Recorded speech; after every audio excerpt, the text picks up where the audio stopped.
Duydum ki bir yar olmuş sana, aşkın zehr olmuş bana. Sevdan cehennem, kalbin mesken oldu ama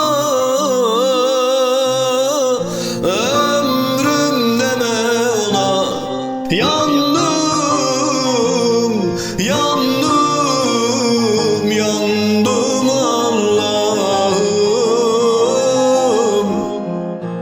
Beni sana küstüren kadere attım. Yıllar yollar kaybım oldular.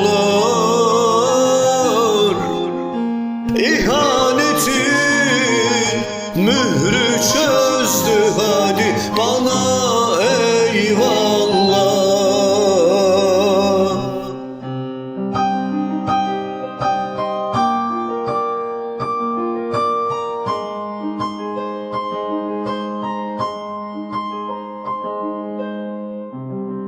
Duydum ki bir yar olmuş sana, aşkın zehr olmuş bana.